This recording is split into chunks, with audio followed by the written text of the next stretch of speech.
দর্শক, দুইটা দেখেন, পরের যে বক্তব্যটা দেখালাম এটা আইনমন্ত্রী বলছেন অন্য একটা প্রসঙ্গে, কিন্তু আইনমন্ত্রীর পেছনে আপসে করে বসে আছেন প্রধানমন্ত্রী তারেক রহমান। তিনি প্রথম যে ভিডিওটা দেখালাম, তিনি তার চেয়ারের সামনেই বা পাশে দাঁড়িয়েই বক্তব্য দিচ্ছেন এবং চেয়ারকে দেখাচ্ছেন। এর পরের যে ভিডিওটা, সেখানে তিনি পেছনে আছেন। তো দুইটার দুই রকম অর্থ আছে। তিনি প্রথমে কি বলছেন যে এই চেয়ারটা অত্যন্ত কঠিন চেয়ার, দেখতে মনে হয় খুব আরামের, কিন্তু এটা খুবই গরম, হট সিট যাকে বলে। এটা এত সোজা না এখানে বসা, এটা তারেক রহমান ফিল করছেন। এই কারণে তার নিজের চেয়ার ছেড়ে তিনি অন্য চেয়ারও বসছেন। প্রধানমন্ত্রী তার নিজের চেয়ারের বাইরে অন্য চেয়ারে কখনো বসেন, এটা আমরা কখনো দেখি নাই। গত 15 বছরে শেখ হাসিনাকে তার নিজের চেয়ারটা যেভাবে তিনি বসছেন এবং ওইটাকে তিনি যেভাবে এনজয় করেছেন, অন্য কোনোদিন দেখেছেন যে অন্য চেয়ারে যে বসতে ওই পার্লামেন্টে? কিন্তু তিনি অন্য চেয়ারে বসলেন তারেক রহমান। ব্যতিক্রম হচ্ছে এখানে। তার মানে কখনো কখনো নিজের চেয়ার ছেড়ে দিতে হয়। তিনি যে চেয়ারটা বসছেন, তিনি এটা হচ্ছে সংসদ নেতা তিনি হন যিনি প্রধানমন্ত্রী হন।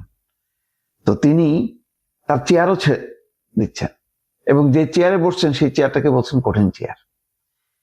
এই চেয়ারের বাস্তবতাটা যিনি বুঝবেন তিনি টেকসই হবেন, তিনি বাস্তবতাটা বুঝবেন, তিনি অবাস্তব একটা অলীক স্বপ্নের মধ্যে যাবেন না। এটা খুব গুরুত্বপূর্ণ যে তিনি নিজের চেয়ার ছেড়ে অন্য চেয়ারে বসতে পারেন, সেই বসার মানসিকতা আছে।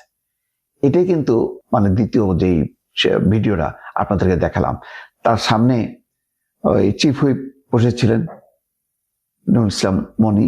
তিনি হঠাৎ করে যখন দেখলেন তখন তিনি অপ্রস্তুত, কিন্তু প্রধানমন্ত্রী তাকে থামালেন যে না, আপনি আপনার চেয়ারে বসেন, আমি এখানে বসছি।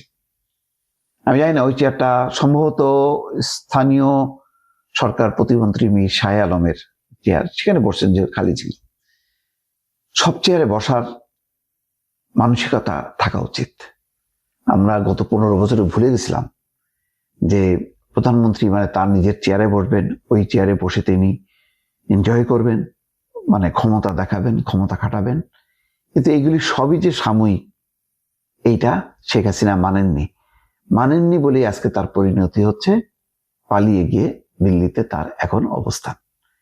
তারেক রহমান গত 15 বছরের পুরো দৃশ্যপট দেখেছেন, তার মায়ের শাসনকাল দেখেছেন, তিনি সে সময় তার পাশে থেকেছেন, ফলে বিএনপি কি দুর্ভোগের শিকার হয়েছে। আবার শেখ হাসিনা কিভাবে ক্ষমতাটাকে প্রয়োগ করেছে তার সিটে বসে, চেয়ারে বসে, সেটাও দেখেছেন। এই দেখার মধ্য দিয়ে তারেক রহমানের একটা উপলব্ধি আমার ধারণা যে হয়েছে যে ক্ষমতা চিরস্থায়ী না, ক্ষমতা কখনো চিরকালের জন্য হতে পারে না, চেয়ার কখনো পার্মানেন্ট কোনো চেয়ার হতে পারে না।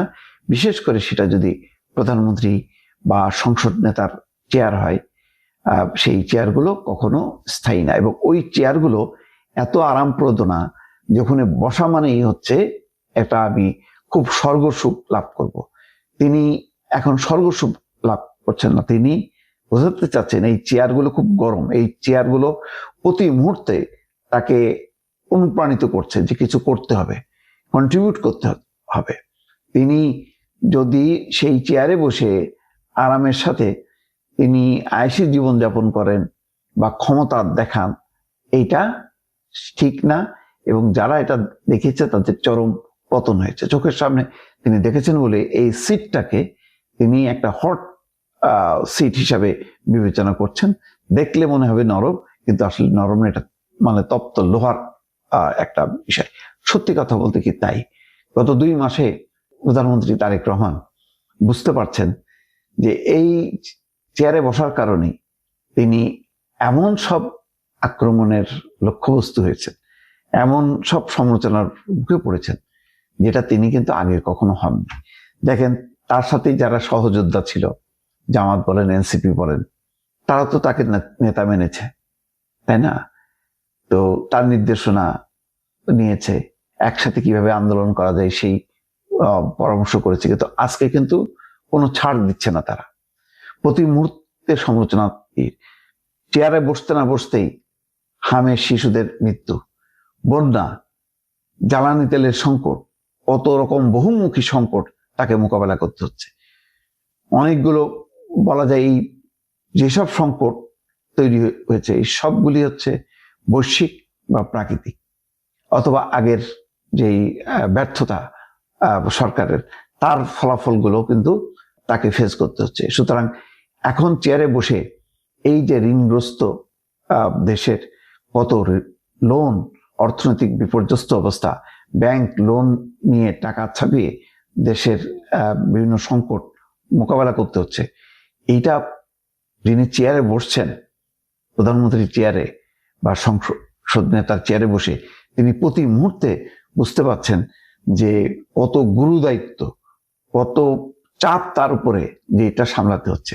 এই উপলব্ধিটা ভালো, যারা এই উপলব্ধিটা করছে, যেটা তারেক রহমান বলছেন, সেই উপলব্ধিটা থাকলেই তাহলে ক্ষমতার জন্য তিনি লালায়িত হবেন না, বরং দেশের জন্য, মানুষের জন্য কিছু করার জন্য অনুপ্রাণিত হবে। আমি দুটা বাস্তবতাই দেখালাম, যে তিনি চেয়ারে যেমন বসছেন, সেখানে গরম তাপ অনুভব করছেন, আবার চেয়ার ছেড়ে দিয়ে অন্য চেয়ারে বসার মানসিকতাও তিনি অর্জন করছেন। আমি দুটি বিপরীত ধর্মী দৃশ্য দর্শক আপনাদেরকে দেখালাম। আপনারাও বিবেচনা করেন যে আমি যে কথাগুলো বলছি সেটা সঠিক কিনা।